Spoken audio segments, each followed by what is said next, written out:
வாய் விட்டு சிரிச்சா நோய் விட்டு போவுங்க. இப்போ ஒரு சூப்பரான ஜோக் ஒன்று பார்க்கலாம் வாங்க.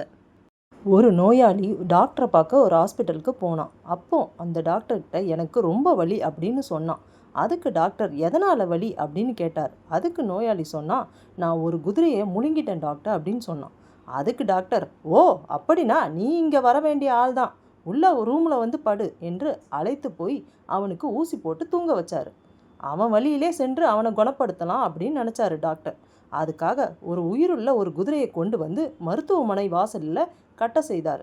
தூங்கி எழுந்ததும் டாக்டர் அவன் அருகில் சென்று அப்பாடா எல்லாம் நல்லபடியாக முடிஞ்சிச்சு அப்படின்னு சொன்னார்.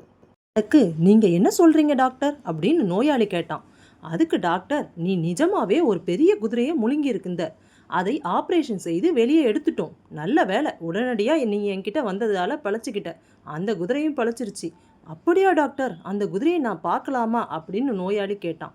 ஓ பார்க்கலாமே, வாசலில் கட்டி போட்டிருக்கேன், வந்து பாரு அப்படின்னு டாக்டர் சொன்னார். அதற்கு அவன் மெல்ல எழுந்து அடிமேல் அடி வைத்து வாசல் பக்கம் போனான். அங்கே குதிரையை பார்த்தான். எதுவும் பேசாமல் டாக்டர் பக்கம் திரும்பினான். டாக்டரோ பெருமிதத்துடன் அவனை பார்த்தார். பலார் என்று டாக்டர் கன்னத்தில் ஒரு அறை அறைந்தான். டாக்டர் கோவத்துடன், எதுக்கையா என்னை அடிச்ச என ஆவேசமாக கேட்டார். நீங்க ஒரு போலி டாக்டர், நான் முழுங்கினது வெள்ளை குதிரை, ஆனால் நீங்கள் கருப்பு குதிரையை காட்டி ஏமாத்துறீங்க, எப்படி நான் நம்புவது அப்படின்னு கேட்டான். உடனே அதை கேட்டதும் டாக்டர் மயங்கி விழுந்துட்டார். உங்களுக்கு இந்த ஜோக் பிடிச்சிருந்தா மறக்காமல் சப்ஸ்கிரைப் பண்ணுங்கள்.